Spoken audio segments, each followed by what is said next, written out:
wafdi ballaaran oo hogaaminaya wasiirka wasaaradda arrimaha dibadda ee xukuumadda Soomaaliyeed Ambassador Axmed Ciise Caawad oo booqasho rasmi ah ku yimid magaalada Stockholm ee dalkaasi Sweden ayaa kulan la qaatay jaaliyadda Soomaaliyeed ee ku dhaqan magaalada Stockholm. ugu horeyntii gudoomiyaha ururka isbahaysiga ummadda Soomaaliyeed ee dalkaasi Sweden Habane Xasan iyo odayaasha jaaliyadda Soomaaliyeed ayaa ka warbixiyay xaaladaha kala duwan ee Soomaalida ku nool dalkaasi Sweden.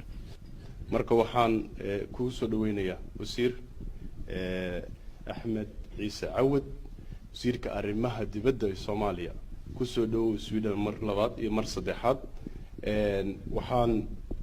badanaa marka madaxda noo timaado annaga sameynaa xafiisan ku qaabilnaa oo markaasna la iswareystaa runtii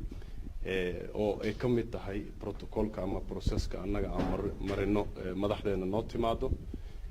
kadibna waxaan u soo bandhignaa kulan sidaan oo kala in wasiirka ama qofka markaas madaxda dalka Soomaaliya ka yimaada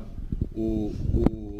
la qaybsado shacabka ama dadweynaha Soomaaliyeed. shacbiga Soomaaliyeed kulliba wasiirka arrimaha dibadda arrimo badan buu mataqaanaa xiriirinayaa shacbiga mataqaanaa hadda Soomaaliya dawladda hadda jirto waa taageersan yihiin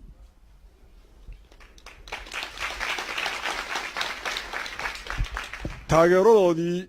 markii mataqaanaa haddii aan farmaajo la magacaabay taageeradii lagu bilaabay oo ka yeersiisay farmaajo markii ugu dambeysay bal mataqaanaa haddii aan taageerada joojiyo marka shaqaan u gudbaynaaye weli dadkii qalbiga uga jirtaa runtii ilaahay baan ku mahadinaynaa. wasiirka arrimaha dibadda ee Soomaaliya Ambassador Axmed Ciise Caawad ayaa bogaadiyay dadaalada kala duwan ay jaaliyadda sameysay wuxuuna ka warbixiyay xaaladaha uu haatan maraya dalka Soomaaliyeed iyo dadaalada kala duwan ay dawladdu sameysay iyo waxyaabihii u qabsoomay safarkii ku yimid dalkaasi Sweden. dalkii waxaa ka jira horumar fiican horumar lagu farxo dawladnimadii waa soo noolaanaysaa waa soo xoogaysanaysaa marka horeysa aynu isu sheegno muhiimadda ay dawladnimo leedahay.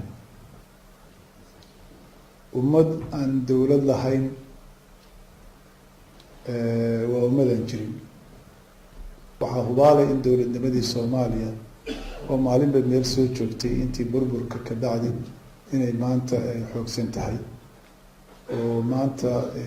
qarannimadeennii ay ku dhowdahay inay inoo tahay. waxaa soo xoogsanaya aqoonsigii dunidu aqoonsanaa horumarka aynu gaarayno dawladnimadeena iyo sida ay usoo xoogsanayso. waxaa soo xoogsanaya is-aaminaadda iyo isdhexgalka dadka Soomaaliyeed oo mararka kamida kala dhintay.